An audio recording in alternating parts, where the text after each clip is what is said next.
Hello and welcome, everyone. I'm Liz Walker, ISCA member, and today's host for our 11th Art Innovation Talk. Presentations to educate, inspire, and ignite your imagination. These 45-minute Zoom presentations are being offered exclusively to our ISCA members twice a year.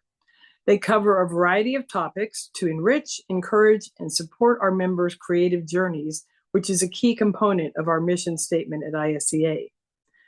Before I introduce our presenter, Kim Klabe, let me introduce you to today's moderator, Haley Joseph, and our Zoom manager, April Rimpo, who is working behind the scenes along with Mary Lou Dykstra, who manages the introductory slides. A big thank you to them and our Art Innovation Talks Committee for making this presentation possible. Thank you. Now it's time to introduce Kim Klabe. We are so pleased to have Kim Klabe, ISCA member, as our AIT presenter today. Kim is an artist from Rehoboth Beach, Delaware, who works in mixed media. She has shown her work as a solo artist as well as within group shows and has received awards in the United States and Canada for her artwork. Kim is a graduate of the Antonelli Institute of Art and Photography in York, PA, and the University of Delaware with a BA in painting. Kim began working in wine and beer pours in August of 2017 after working in oils and watercolors for over 30 years. During this presentation, Kim will discuss and demonstrate the entire process of pouring. She will also share how she's continued to evolve beyond pours and experiment with painting over old pours, thus growing in her art. Welcome to Kim. Hello, everybody. Thank you for joining this chat. And I'm very honored that ISCA asked me to do this. This is my first time doing this, so bear with me if I seem a little nervous.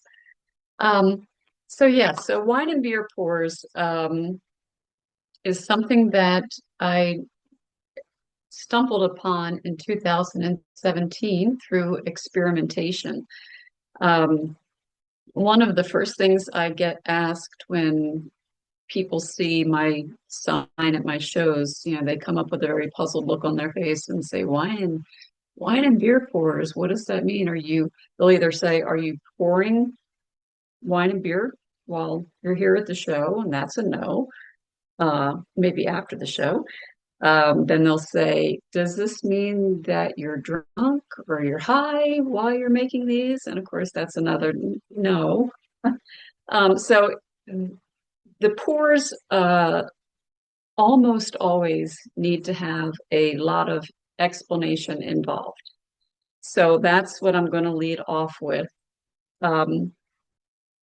So this is a wine pour.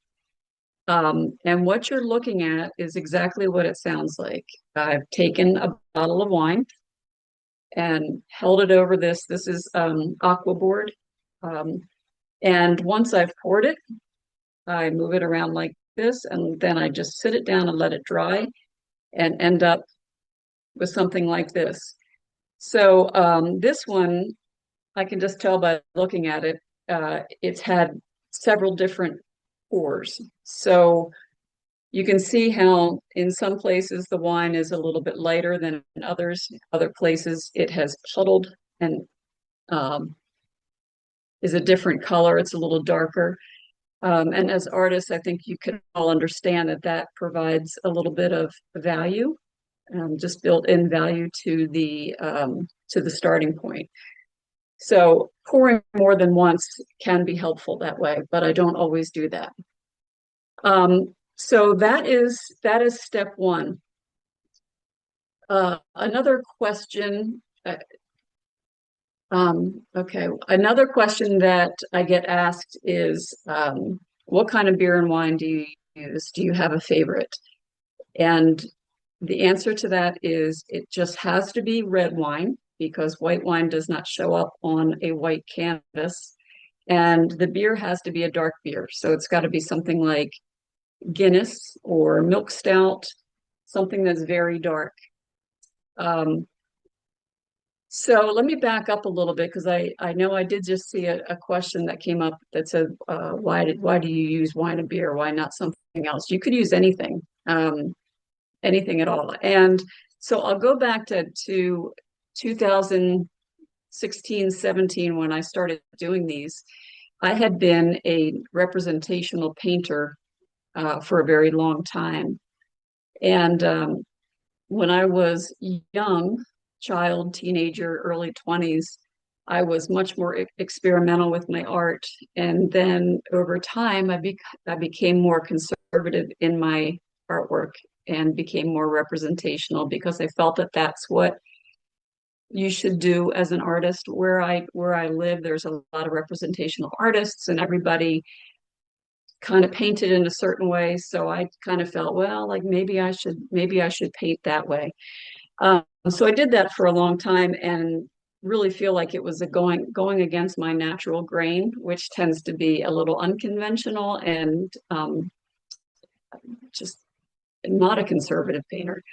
Um, so I was running out of steam for representational painting and painting landscapes and beach scenes and beach cottages and because I do live in a beach town and that's what people like. That's what people want when you go to a show.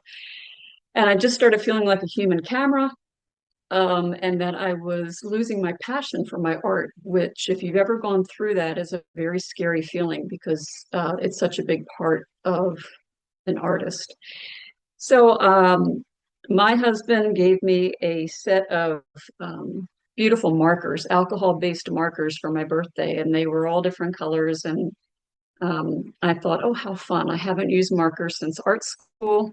These would be really fun to experiment with. So I was sitting at my kitchen table and I had wine and beer there. And I had beautiful 400-pound Arches watercolor paper, which is what I used before I switched to aquaboard.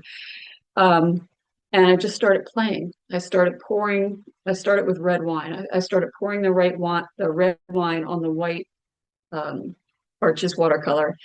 And it looked beautiful, beautiful red against that stark white. And then I just started messing around with pens and markers and um, having a lot of fun, just really, really being experimental and just figuring that this would go nowhere. This was just me trying to break out of what was writer's block for an artist. And so when I got the first three done, I put them up on my social media page just because I thought they were fun and funny, and they were about current events at the time that a lot of people were talking about and relating to. And the first three sold right away.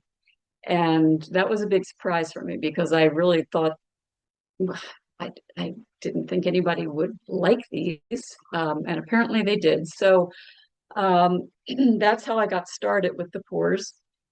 And I put all of my oil paints away, everything, just cleared my studio and got a great big drawing board and settled into doing the wine and beer pours for the next 7 years.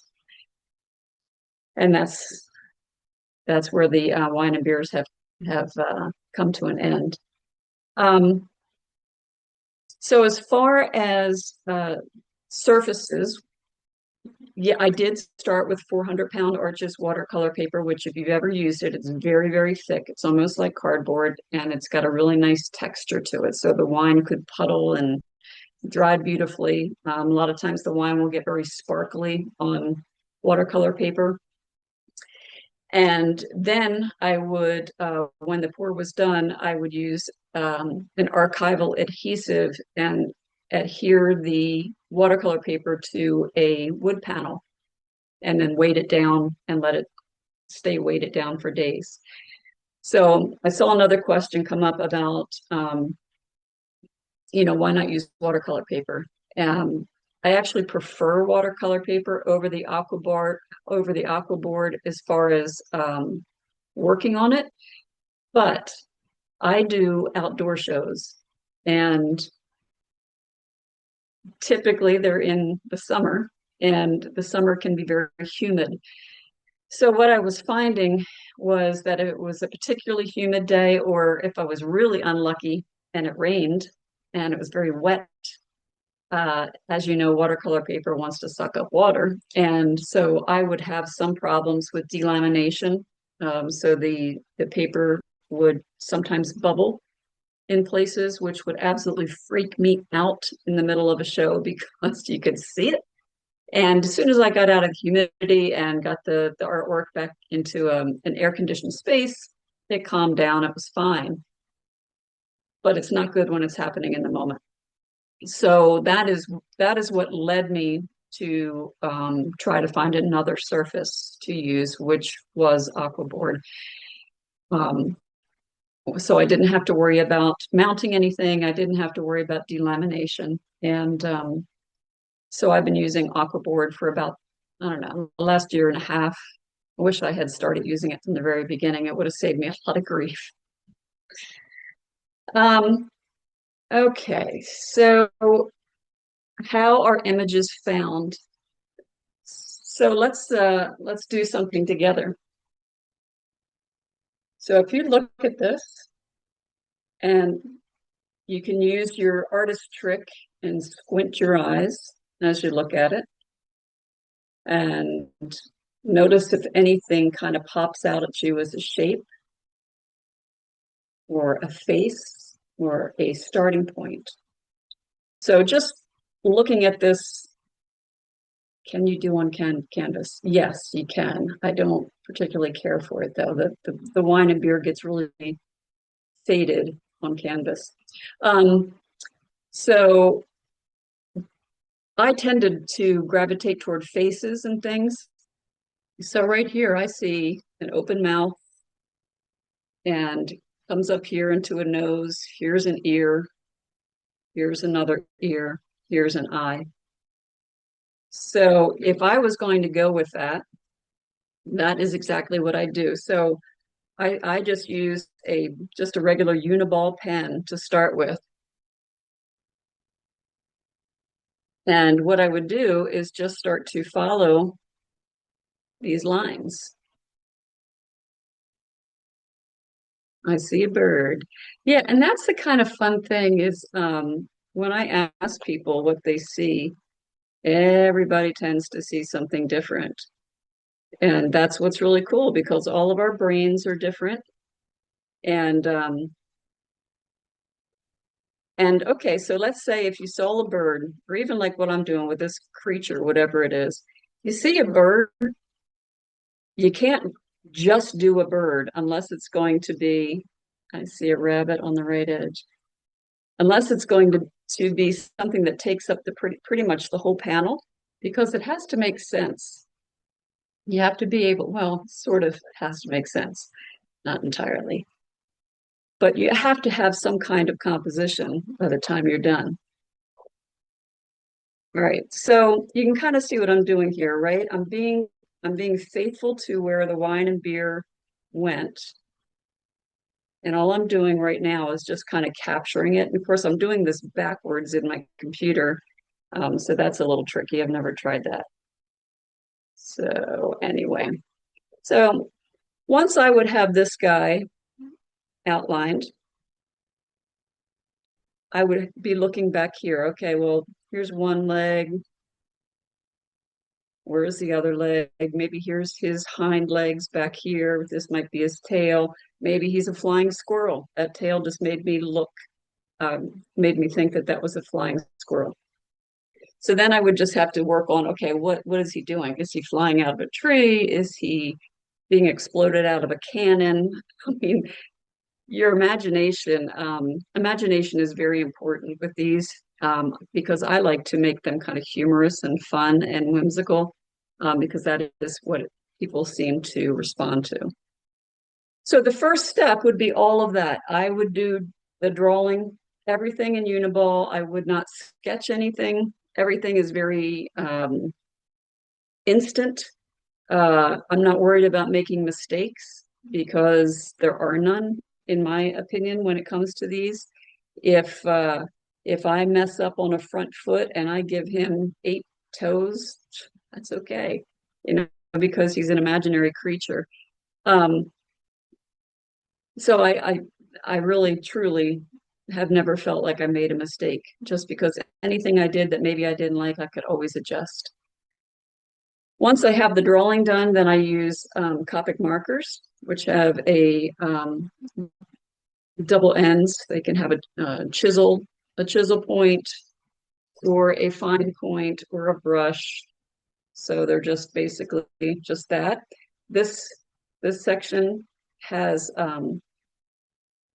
it's like the alcohol. You put the you just use a dropper, pull the nib out, use a dropper, so they're refillable, which I really like. I used to use Prismacolors. I switched to these because they are refillable. And the other nice part about these is, see, that's got a brush end. The other nice part of these is they're somewhat transparent. So one of the questions people would say is, well, how do you get all that color in the pores? Once I had, imagine that this is done, that this is a complete drawing, then I would just start to add the color. And this is not a good example because the blue is hard to see on the red wine. But the markers are transparent mostly. So it doesn't, as you can see, it's not covering the wine. It's letting the wine show through. If I used an opaque marker, or I used acrylic paint, it would cover the wine. And I really did not want to do that because that's kind of the point. Okay. Once I would get all the color in, and it would be multiple layers of color, then I would go in with just Prismacolor colored pencils on top of the marker to add things like highlights, hair, textures, whatever, just to bring out all the detail. And then once that was done, I use an archival spray varnish to seal and protect it, because that's always a question too, is, well, aren't you afraid because it's an organic material that it will fade away or be, you know, it would disintegrate, whatever. The archival spray varnish always protected it enough that I didn't have to worry about that. Yeah, you could use any kind of paint. I see a question. Any kind of paint that you felt was transparent enough that the wine and beer can show through. These are just my choices. And, you know, I kind of just made this up as I went along. So I'm sure there's a lot of different ways to do it. You can see this one back here. It's a crazy one. This is a beer pour. And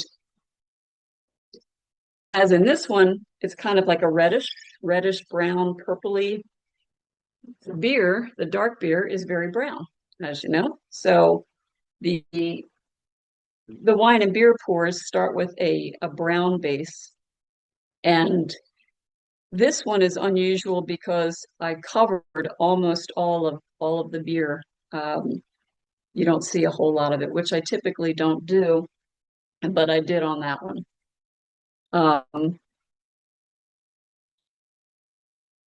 Okay. Let's see. All right, so before I move on to what is coming after pours, did you want me to answer any questions that I haven't already answered about pours in general? Did I get them all? Okay, guess so. Okay, so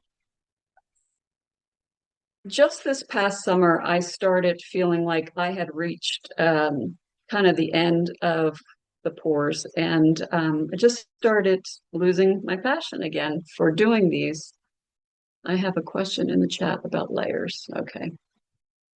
Need to click on the chat. All right, let's see. What does it give you? Why do you use wine and beer instead of some other pourable media? What does it give you that the watercolor can't? For that one, I'd say nothing really. I just thought the wine and beer was a cool idea, and I can say that it definitely is a conversation starter. People like the idea of it. On the back of the pours, I would always write what kind of wine or beer they were made with, which people got a kick out of too. So for me, it's kind of a, I don't know, kind of a twist, kind of a fun thing. I mean, they're just fun. So that's why I kind of went in that direction. I answered the question about aquaboard. You could absolutely use watercolor paper or Yupo. I would suggest you guys, get some artist friends together and play with this because it really is a lot of fun, and you might come up with ways of doing things that I have not even mentioned.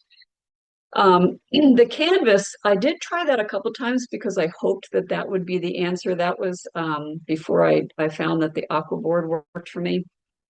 With the canvas, the wine and beer tend to feather a lot. I didn't get crisp lines like I do on the Arches watercolor or the aquaboard. It would feather, and then the colors were not as they weren't as rich, they weren't as dark. They got a little faded. So I have a few pours on canvas, but I didn't do many of them because I just didn't like the way it looked. I liked the durability of it, but not the way it looked. How long do you dry it between layers, and how many layers on average? Um, so typically, and I think by layers you're probably talking about the wine. Um, I think. So when I pour the first time, I do a pretty heavy pour because I want to saturate it, and I also like to pour heavy in some areas so I get puddles because the puddles really dry dark and they really get sparkly because of like the sugars in the beer and the wine. Um, and I let it dry at least overnight. Sometimes the next morning they might still be wet, and then I have to let them dry 2 nights. But if I look at it while it's drying and I don't see anything that is exciting to me, um, then I'll pour more, and then it's going to take longer. So, how many layers on average? Anywhere from 1 to 3 or 4, because once I see something, I want to go with it, and I don't want to lose it by pouring more on top of it. Okay. Let's see, what is the cost difference in using wine versus paint? Well, if you have wine around, like I tend to, it's a lot cheaper. Because as I've gotten older, I can't drink much wine anymore because it messes with my sleep. But so if I open up a bottle of wine and I'll have one glass on a crazy night, I'll have two. Um, then I might not want wine again for a while. So I'll just use what's left, which I never used to have in my vocabulary, leftover wine, but I do now. So um, I just use that. And a half a bottle of wine can last me 6 to 8 months. And it gets a lot of sediment because it gets old. A lot of sediment starts to develop, which can add a cool effect to the pores because you get those little dots all through it. So for me, it was a lot cheaper. Not that that was a factor. It didn't matter that it was cheaper. It was just, but it is cheaper. And I buy one big bottle of Guinness or a milk stout, and I don't drink dark beer.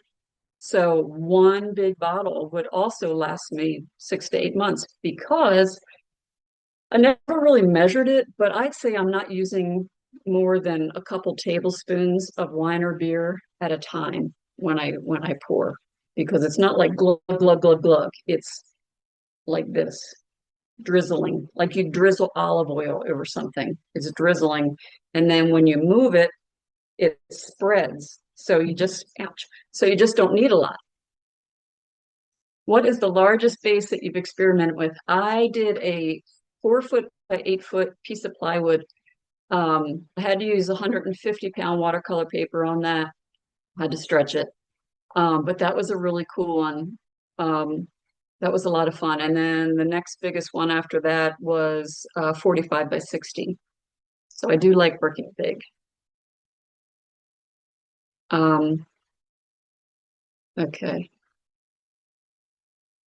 Answers can be saved at the end. Oh, okay. Sorry. Okay. So now this next thing that I'm doing is because I was getting tired of doing the wine and beer pours after about 7 years, I start to experiment again. So this is a this is a 1/8 inch panel, and it is aquaboard, and it's a pour that I didn't care for. Nobody else seemed to care for it. It was what I would call a mini for me, and um, I would just put these out as shows for affordable pieces for people. But when I still have a pour sitting around for a while, um, I try to work over it.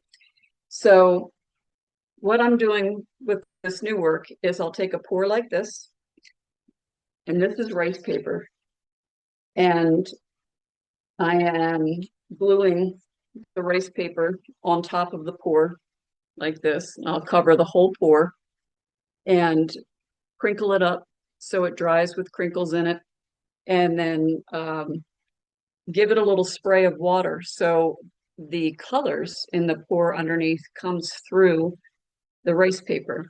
Not a lot, but just a little bit. So I have um, kind of a base to start with.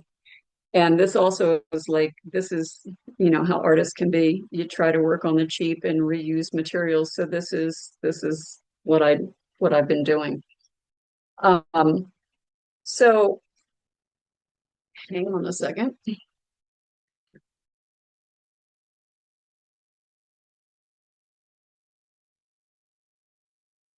So all these behind me are on old pours, including this one that's in progress. Um, so this is rice paper on top of a piece of aqua board on top of an old pour. And what I've done is started drawing this face in charcoal. And uh, this is this has a lot of this is heavily mixed media. So it's charcoal, it is pastel pencils, it's acrylic paint. Um, in some of these, I also use cut paper. And I've got a show right now called What About the Women? And it is it's all about women and societal issues that women are experiencing today and that they've experienced in the past. So anyway, this is one in progress. And the rice paper I attach with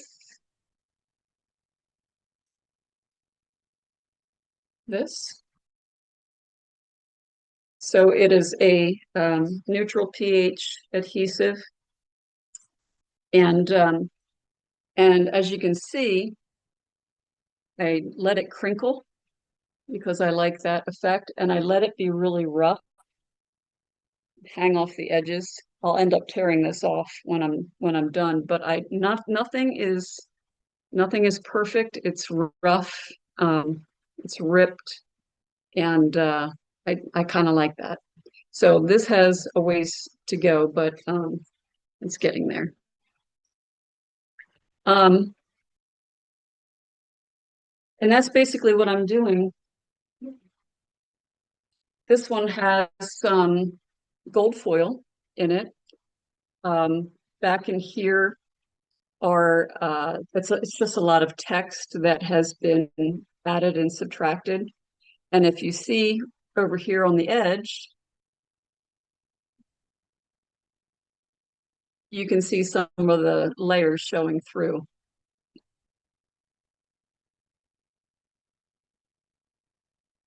And I think that's kind of fun because this is a very additive and then subtractive and then additive and then subtractive and then getting to add things like gold foil or cut paper to make a necklace or earrings, um, or a scarf can be very fun too.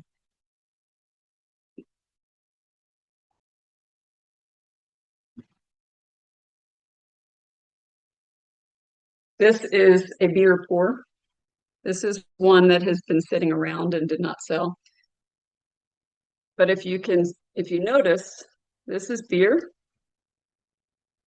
Let's see if I can get the shadows off of that. Down here is all beer.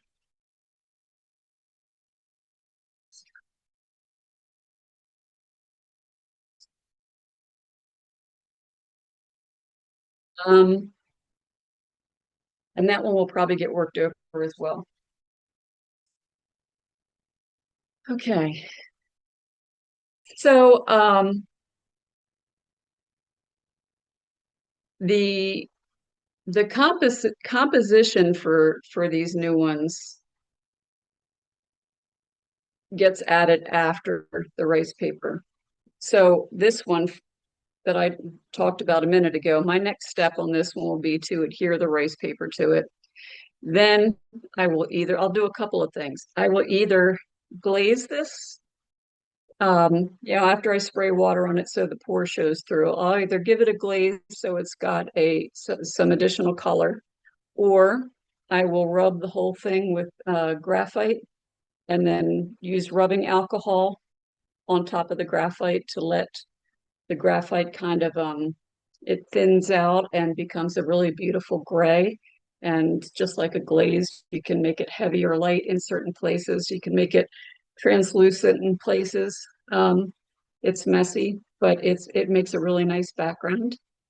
And once I have the background where I want, then I will start with the composition. And um, similarly to the pours, I don't always know exactly what I'm going to do. I just start drawing, and drawing is my that's really my first love with art. And as I draw, as I begin to create these faces, um, a story starts to develop in my head, just like with the pores. And the story that is developing in my head starts to guide me to where it's going to go. Like this one up here, this is called Smile.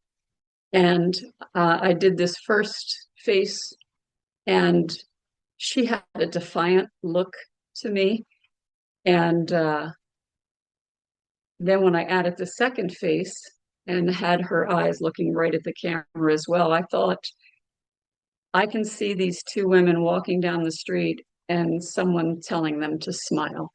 And I think I think if you've had that happen to you, particularly if you're in deep in thought, or you're just hanging out and just living your life and someone tells you to smile, it can be a little annoying. And so I was trying to kind of capture that. And if you can see the word smile is right there. And I think it kind of reflects their faces. Um, and same with this one. This is called Reflections of Amber. And she's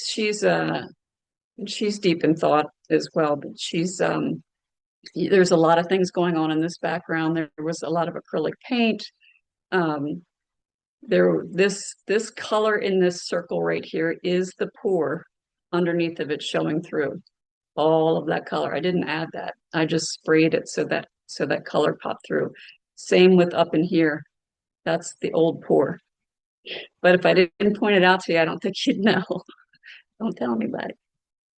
So, and the lettering on this new art is mainly random thoughts by me or streams of consciousness. A lot of times they're about current events and stuff that I need just to get out of my head. So, okay. Well, I think I've talked enough. So, do we want to have any questions? Haley? Sure. Thank you so much, Kim, for sharing about your process. That was really fun and interesting to see how you work. So thank Great. you. Sure. Um, You've answered several of the questions, but I don't remember if you mentioned if you use the specific types of wine or beer each time. Do you use certain brands? No, as long as it's red, it can be two buck chuck from Trader Joe's, or it can be the nicest red wine you have. Um, typically um, I'm not gonna be pouring $100 bottle of wine onto paper. In fact, that's one of the statements that I never quite knew how to take when people would come to a show and they'd look around, they'd go, "Oh, what a waste of wine and beer." And I think they're just trying to be funny, but it's kind of hard not to be a little bit insulted by that. It's like, and I just really, do you think it's a waste? And then they kind of go, "Oh, I don't mean it that way." So no, it's like I said, it's just the beer's got to be dark and the wine's got to be red. It can be any brand that you like or don't like.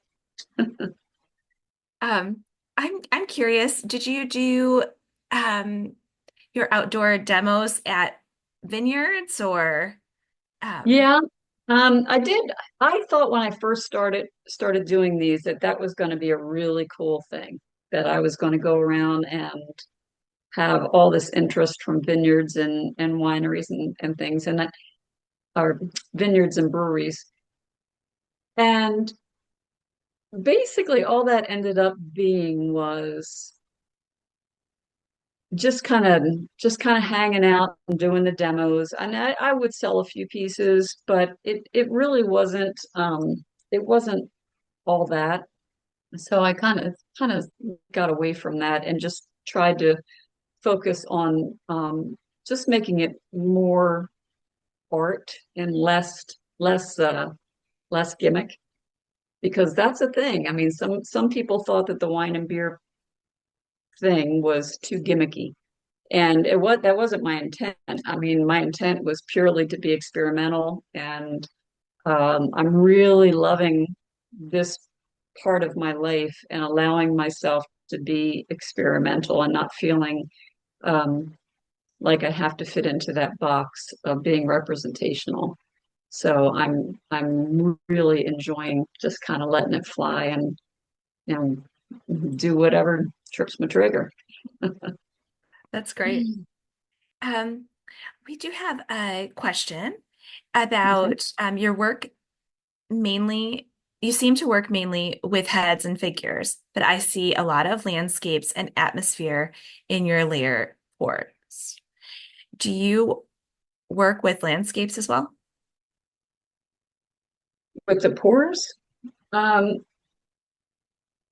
no, um, I don't. And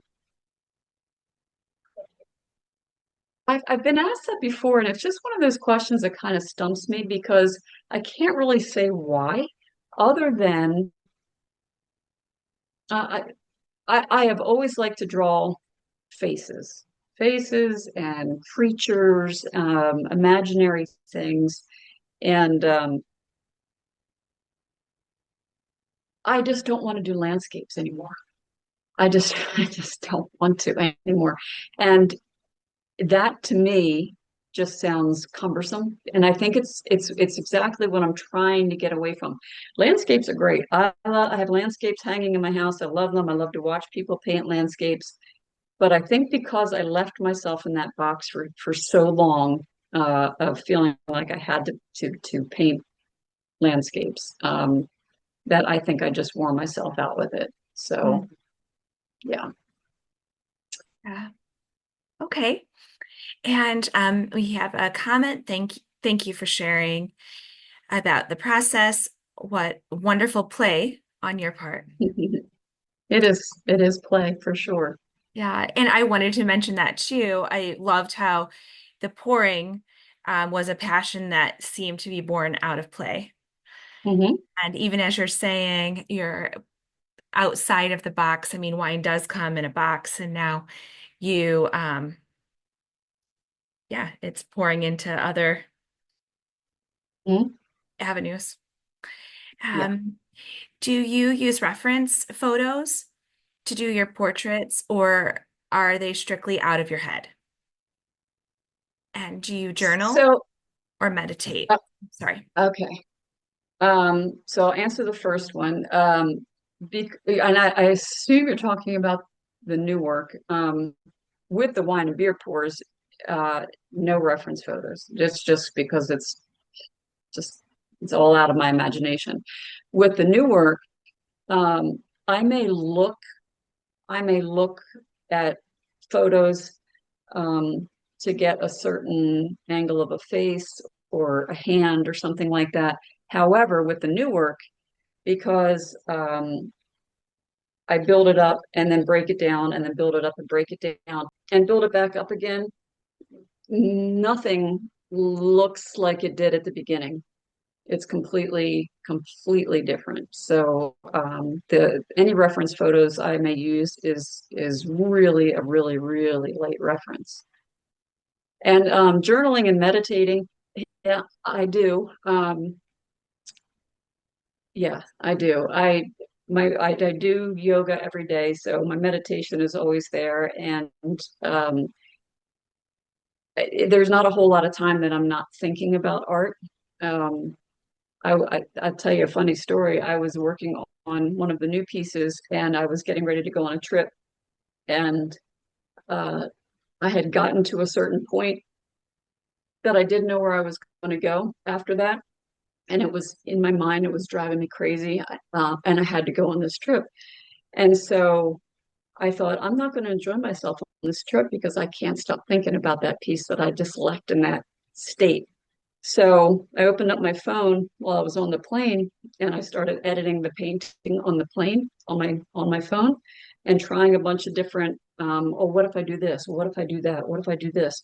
So I ended up with like 5 different versions, finally ending up on one that I went, oh, there it is. And I could relax and forget about the piece. And when I got back, I just opened up that photo and did what I did on my phone.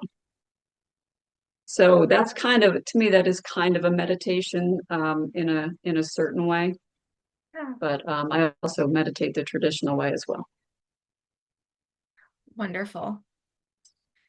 Um, I think that's it.